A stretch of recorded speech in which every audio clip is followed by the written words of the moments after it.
One, two, three. Mic check, mic check. Hey, what's up, guys? How's it going? Today we're gonna take a look at meta. And before we do, we have to kind of just define what exactly are we talking about when we're talking about meta. As there are many things in Dota that could define a meta, many things you can sort of accept as meta, many things you can disagree about in terms of are they meta or not. And I will not claim that I know exactly what meta is, but I have been thinking about this type of stuff for a very long time. The first time I encountered meta game, what it stands for, when I played poker, No Limit Texas Hold'em, and there it was a different thing, but it was sort of here's the game and something above the game itself that good players think about. So this is kind of meta.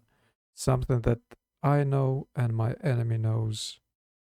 We both know and we think about it, etc., etc. So it's like in some sense mind games, but not exactly because there's an actual component to it that is a real physical thing, like picking a hero, etc. So it's not just the what I think and what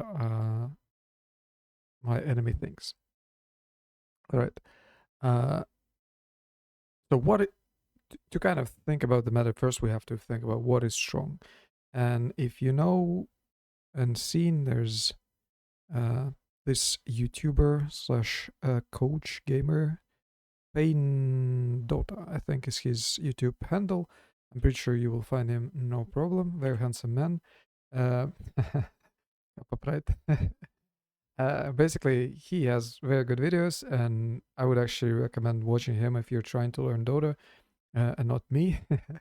Because he has very good understanding what you need to actually kind of play the game and climb, etc., and like learn it in a more practical way. Uh, so he has a video. It's a few months old, maybe actually it's quite old, 4 months, maybe so or something, where he talks about farming 200 creeps in like 15 minutes, I believe, for 20 minutes. That is a crazy amount, even by modern standards with all the camps, etc. So it's an interesting video, but really he explains a very simple thing that everybody who plays a lot kind of intuitively understands, but we are going to be explicit about it. So the idea here is that there's sort of these rivers that amplify your move speed. And I'm showing Radiant, but it's mirrored on Dire. And the idea here is that because this gives move speed, you actually manage to go from camp to camp to camp to camp faster, which is relevant because if you have any kind of ability, be that Battle Fury, spells, maybe just a lot of damage like Faceless Void or something with Mask of Madness, you can farm all these camps before they respawn and then do the same thing, again. So naturally, your main concern is getting from camp to camp to camp to camp to camp. So going, like doing all of this. Now, I'll mention briefly, I guess, as I watched the Stinis video yesterday. He like put one out yesterday about some, meta and invading the big jungle. I think he means this jungle as big. He also kind of talked about why invading this is important and how like Parivision are doing this. Also a good video, but I think it's a little bit hard to understand for players who are not really, even for me, it like was a little bit too fast paced. Although I did watch it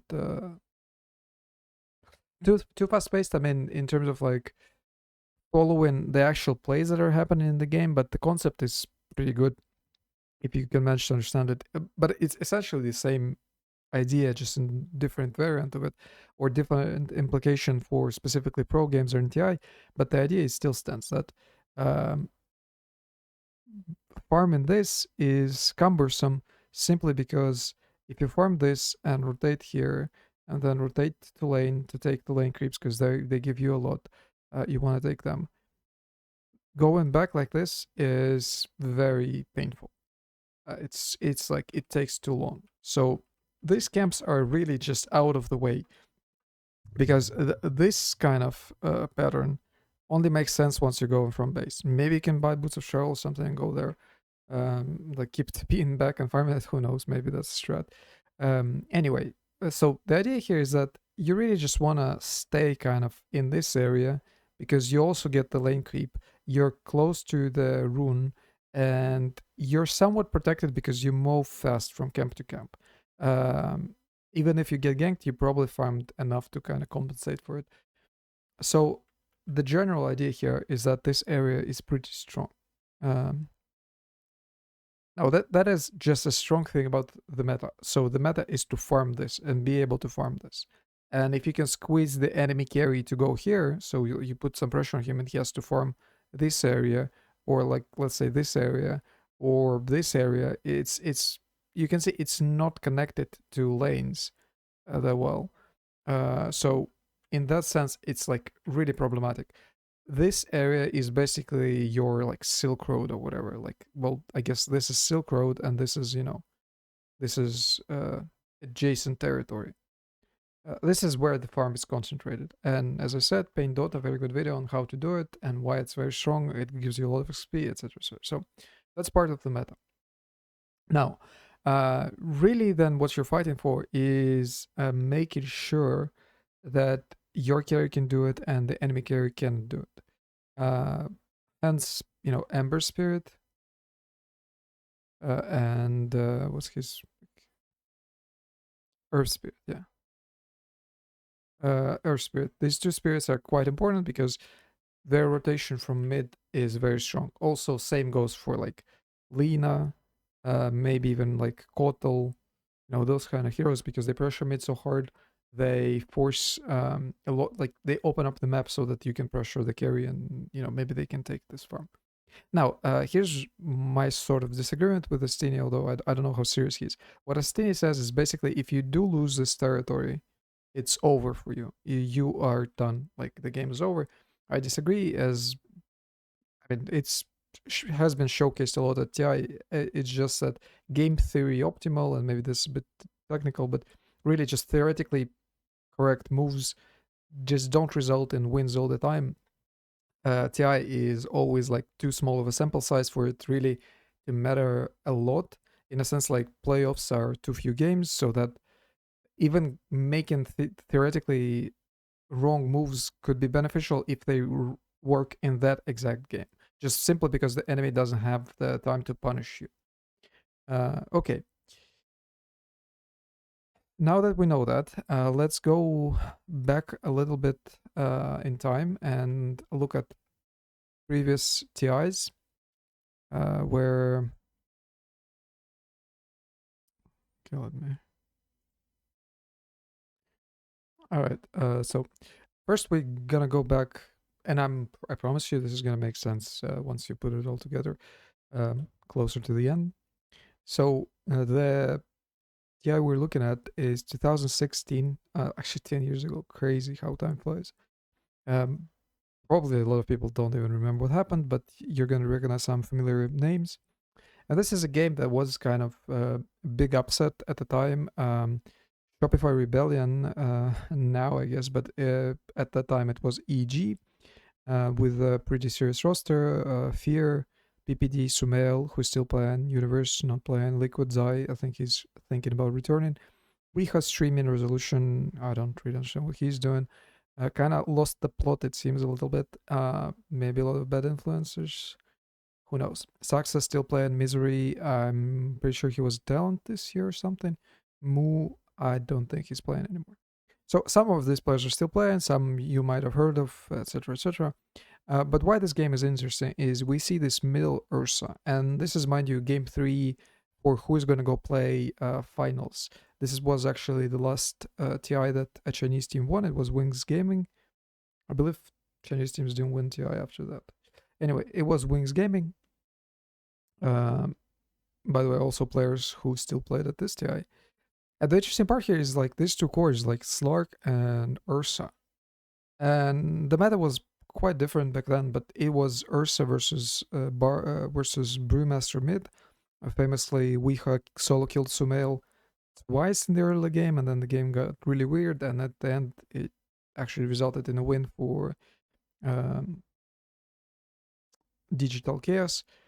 Uh, Generally, basically speaking, this was an interesting, fun game to watch, and if you're interested in Dota, I would highly recommend to rewatch this. But the idea here is that you have a mid Ursa who's solo killing the enemy mid Brewmaster a few times, but then you're still losing on gold a little bit, and then like at 15 minutes you don't really have an advantage. Is that the reason why you picked the hero? Like you also have Slark versus Tidehunter. You also probably want to win that lane, and then the game is kind of messy, and it wasn't like clear who's gonna win up until the end. As you can see, Radiant lost their tier fours. Very hype game, very cool game. But by the end of it, it's Slark and Ursa victorious. Okay, trip down memory lane. Who cares? Actually, you should care. History repeats itself, and history is. I talked to this girl many years ago. She was a history major, and I literally asked her like, why study that? That made no sense to me. I was young and stupid. No longer young, but I mean I'm quite stupid still. But I asked her like, what is the reason to study it, and she just said, well, that's how you learn. Like this was what people did, and you can watch what they did and you learn. So in that sense, it's actually ever since then it kind of stuck with me, and since then I'm kind of really interested in history, and Dota history is no different. Really, by watching what others are doing, you can learn and improve your gameplay. Okay, this is TI2025, so a year ago, the one that Falcons won, and Amar is playing off-lane Monkey King. One of the few series where he did manage to get it. It was getting banned almost every game against him, because you can see they're first picking it and then they're kind of swapping it. But the general idea is that they had a hero that is flexible to go to different roles, and then it can also go off lane if the matchup is good, and then it can destroy their Scatty as well on Monkey King. Very popular item right now. So Ember Spirit. If you look at this draft from Falcons, I mean, if you're really paying attention, you would be able to tell that this is from last year, at least by the facets. But just the heroes, they make sense even today. I mean, Grimstroke we haven't seen much, but the heroes still make sense. Top draft, of course, is a different story. But there, just a general idea that we had the TI last year, where we had basically carry heroes or semi-carry heroes going offlane, and it was a problem. Falcons weren't the only ones who were doing it, but it was a problem. Fast forward, this is finals, game 4, and Amar is playing Ursa offlane. And if you ever wonder, do pro players play like game theory optimal? What are they doing? Literally, first game I've seen Ursa at least in years play offlane, just straight up offlane, not like lane swapping, but straight up offlane. And he goes Battle Fury standard Ursa build, and then he just wins the game in 33 minutes. But the game was literally Extreme could do nothing. They were stuck and then they lost. I've seen this Ursa offlane in my pubs, and I've tried it before TI a few times myself because I lost to it and I was like, what the hell? How it looked strong because I couldn't really understand what I could do to it. Then this happens, and then nobody even remembers about it. Nobody played it after TI. Nobody's like forcing it, etc. But it's the same idea. We have Ursa, so like basically a generally carry hero that is being played in the offlane. All right, and then so this is basically this is the history I kind of want to show you. So there's a precedent for people picking offlane, basically carry heroes or mid heroes, semi carry heroes into the offlane. There's a precedent for that. Offlaners are not like a class of heroes that you have to pick like Tidehunter, Centaur, etc. There are different things you can do there, and one of them is picking a hero that is generally carry. Okay. Now, this was last year. Here's a game from this year, and this game was played about a month ago. And we again have Falcons uh, playing against Vitch Gaming. Uh, very standard draft. Well, kind of standard draft for this meta. What do we have? We have a mid Slark. Again, carry here generally playing into Ember Spirit on mid. Ember's going Ghost Scepter. I remember watching this game and I was expecting Slark to show up at some point to counter Ember because again I've seen it in pubs and it just you can see that it works. All right. So what's the deal? Well, the deal is he's okay in lane, but as you can see, he isn't really winning. If we go to farm,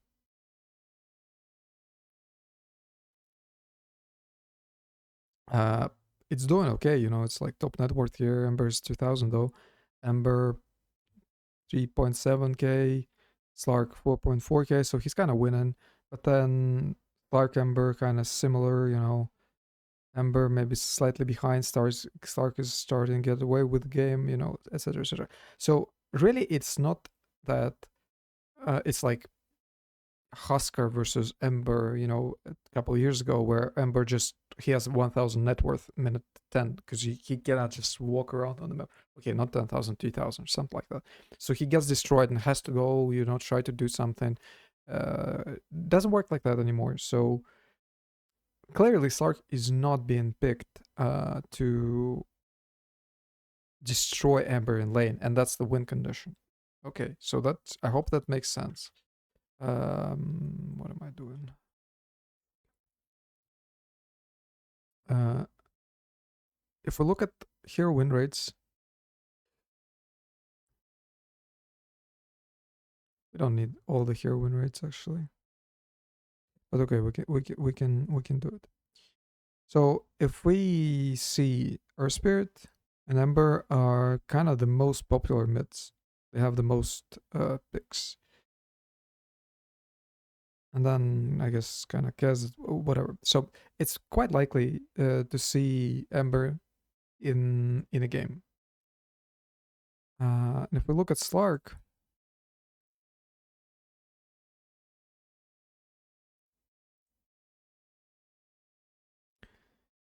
it's kind of unlikely we're gonna see it because it's only been picked twice and it's been picked into mid. So you know, 103 games completely uncontested, 6 games it was banned, and then I mean 6 games contested, 4 games banned, 2 games picked, 100% win rate. What is he buying? He's buying Diffusal, he's buying Mage Slayer in one of the games, etc.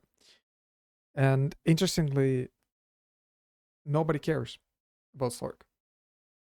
I mean, maybe they played it in scrims and it didn't work. Maybe they played it, you know, just somebody tried it in pubs, it doesn't work, etc. But for some reason, we don't see it, even though it does seem that the hero works.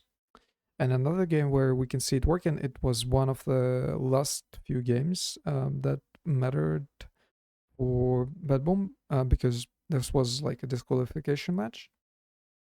And here we can see it's again Slark into Ember, so that's kind of, you know, you can already guess that's kind of how what people want to do with Slark. And again, Slark kind of winning a little bit early, but then Ember kind of catching up, and then Slark, Ember kind of catching up. Ember, Slark, you know, same net worth, and then Slark is below Ember. Slark, you know, kind of losing it, but Slark still wins. Now, it doesn't mean that Slark is broken and, you know, there are manufacturers to the game, but what I'm trying to suggest is that Slark is not meant to win in like 10, 15 minutes, so the hero is functional when it comes down to. What are we doing? Heroes, I guess, is it? Uh, when we think about heroes such as Slark, Mr. Slark, where are you? Am I? Here you Okay. So the hero is not the only thing that it does is that it destroys the lane and then nothing. All right. Uh, well, let's think about what does the hero do. Well, first of all, the dispel, also the ability to farm quite quickly, camps and lane creeps. So it's like AoE damage, low cooldown, etc., etc. Also, dispel, quite important. This is a mobility spell, also kind of disable. This is a long term, like it's lane dominator spell a little bit, and kind of what you would call it, kind of just useful thing in fights as well later on in the game. Obviously, ulti is a very strong kind of like regen second life type ability. It's like Therablade has it, Ursa has it, Weaver has it, Slark has it, etc. Very useful shard, has like some unique interactions that breaks down. Useful ags for sure, definitely does seem good. But one thing that is, I don't know where it is here. Oh, there it is, Essence Shift. If you remember, Essence Shift used to be his third ability. So now you get the free ability on level 1, basically, which is important. Every time it happens, the hero who gets it seems to be a little bit overpowered. Uh, Okay, so those are kind of the basic things. So just generally, the skill set is great for this patch. You can see it, like the dispel, the ability to farm, the kind of mobility, all like on the map. There are some matchups that you just straight out win. You have problems, but you also have a lot of strong features to the hero. The other thing you can see is that he has 1800 vision range at night, which is extremely important because vision is just absurdly important right now. Uh, Knowing where what's happening is crazy. Same reason why Ember and Earth Spirit are very strong, because they just give you a lot of information every team fight, every like on the map they do a lot, etc. But on top of that, whenever he's seen, he knows he's seen. So not only do you have vision, you have kind of anti-vision. There's not much like that in the game. Usually you just need to use smokes or something to, if the smoke breaks, there's somebody there, etc. Uh, Not to mention strong dispel, meaning like you can actually see them come in and react to it. It's not like, oh, there they come, here they come, I'm dead. No, you can actually get away. So overall, the skills that or like the toolkit that this hero has is very strong for this patch. It's crazy strong. Okay, what does it mean for us? If we go back to this whole farming, invading, whatever. So one thing we kind of learned is that uh, there's some precedent for, you like win lanes. Uh, Question mark. Do we really need to win lanes hard? Really, what we want is proper matchups. Like we just want that because we just want to play the game. We don't, as long as we don't lose in 50 minutes. There are things to do. So we can, if we plan up the matchups in lane, we can plan for a 40-45 minute game, and then it's totally different drafting that you need to do. So what happens? If we assume now, like having this information that carry is a artificial construct, it's artificial. I cannot spell artificial. Okay. Artificial in what sense? It doesn't mean like pause one goes here. It's not that. It doesn't have to be that way. Pause one can go here, or pause one can go here. Although not so much this TI, but things can still change. What this means is that Slark is a hero, and with matchups that could happen, he has really three options. He certainly has two options. We know he can go here, and we haven't seen it, but he probably can go here. So now, realistically, Slark becomes a really important piece of the puzzle because uh, he's flexible. I don't know if he can be played as support. I don't think so, but he has a strong suit, and it can be used in several different ways. Okay, so what else? Well, there's this Ember hero. Uh, and you might think, okay, so they pick Ember, I pick Slark. All right. Here's a very interesting thing that maybe some people haven't seen, and I would assume most people haven't. So, what qualifier was it? It was the team name was Clown Crew, I believe.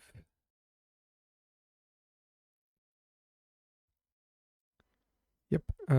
Yes, Barranco Bar. They were at the time, and what this team was doing is very interesting. So they were playing against Heroic here.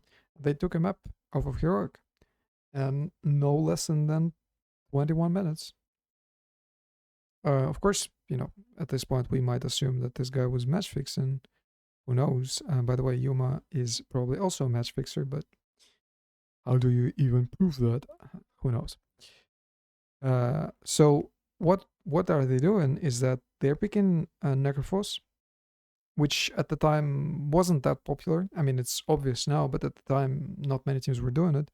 And they were picking Ember, but their Ember was an offlane Ember.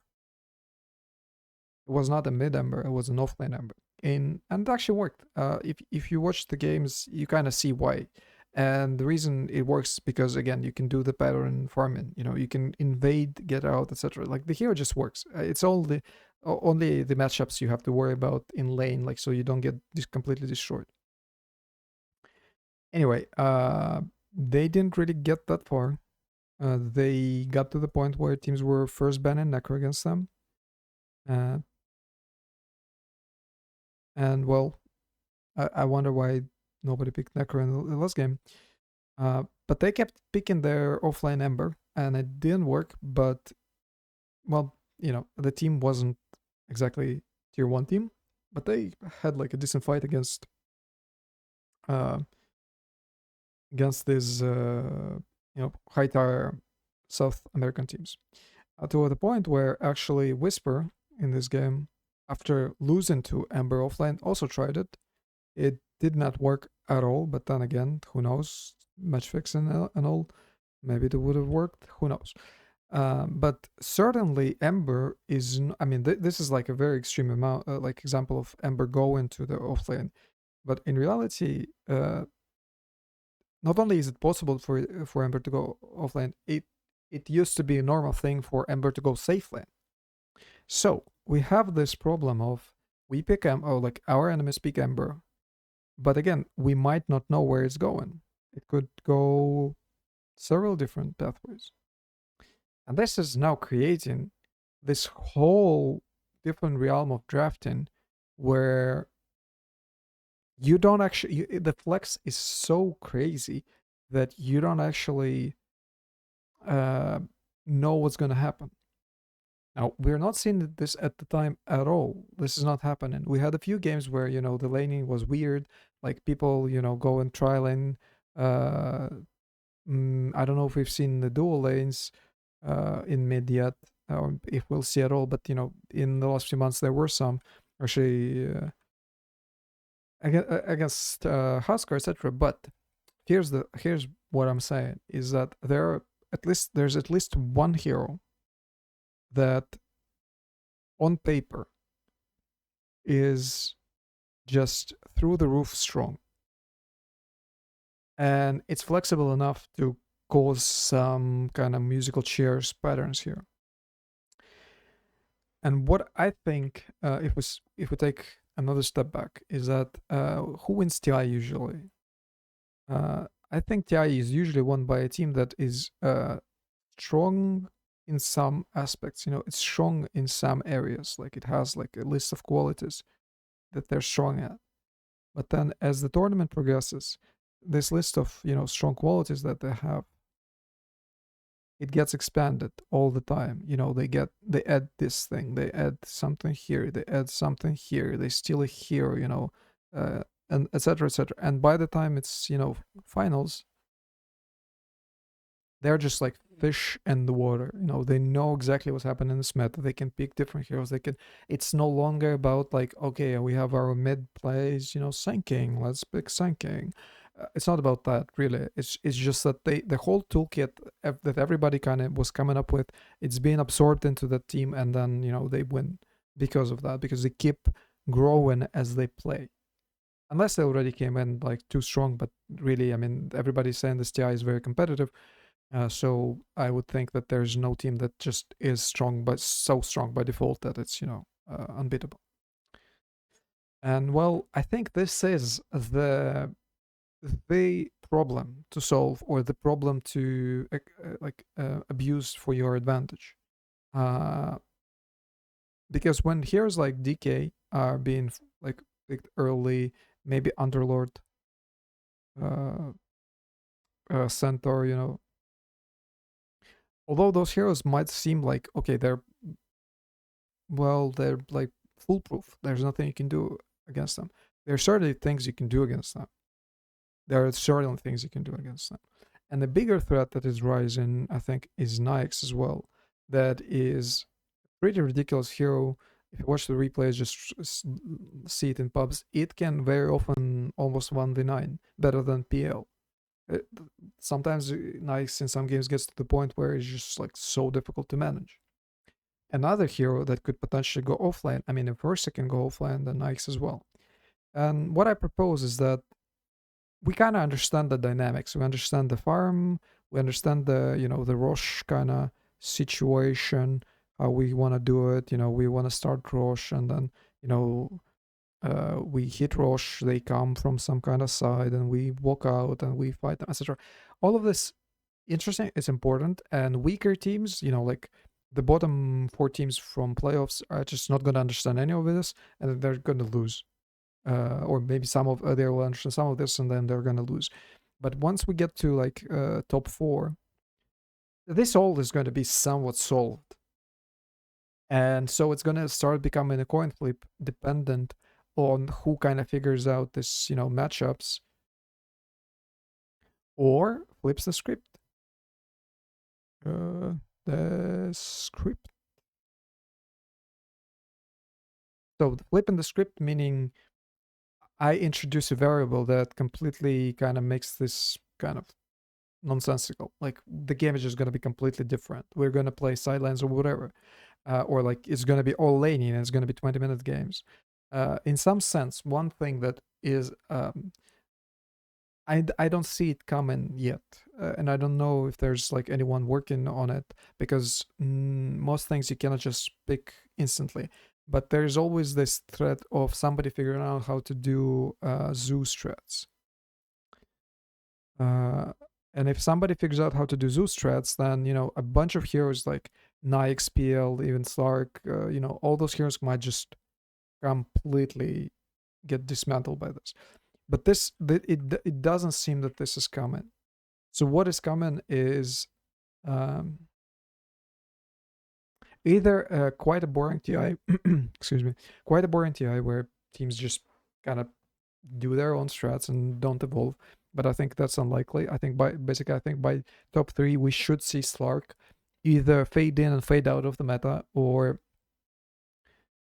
some other hero, maybe Nyx or something like that is flexible enough to do all these things. Maybe it's going to be Ember again, etc. Maybe it's going to be Magnus. I don't really know who it is. But I think this is what we should see. More play on what kind of heroes can go offlane, what kind of heroes can go mid, what kind of switches we can make, and how do we get to late game. Because once games get that long and you can seriously consider late game, like you can consider that, okay, I'm going to be level 25, at least my carry is going to be level 25, or my mid is going to be level 25, because then you start looking at like talent, level 25 talents, and start thinking, okay, who's actually some of the strongest heroes there. If we can get there, Io definitely comes to mind in terms of like level 25 talents, but there are others as well. So all of this becomes a consideration. To me, right now, it starts with Slark. And I think this is like the next point of the meta, and predicting further than that is quite difficult, simply because I just don't have the information. Perhaps there's more information people have from scrims, and they know something about this that I don't. But from what I've seen at TI and shortly before TI, Slark should be uh, there somewhere in a more profound way. And I think it should affect the drafting kind of, back and forth drafting. Uh, we pick this, you pick this, etc. I think this year should impact this more, but we'll see. All right, this was sort of my, not exactly prediction, but my view what's happening at the time, like at this time, the way I see it, where it should be going, but I definitely don't know. So don't bet all your money on Slark if you see it. But hopefully, for my sake, because I'm really interested in how it's going to work out, we're going to see at least some Slark in the game. Oh, another hero I kind of forgot to mention in terms of like why Slark is quite good. It's Winter Wyvern. If people are like really trying to abuse it for Spigot, Slark is really good against it. All right. Well, I hope you enjoyed that and maybe give you some food for thought. Maybe not. Who knows? But I wish you luck, good games, and I'll see you next time. GG's.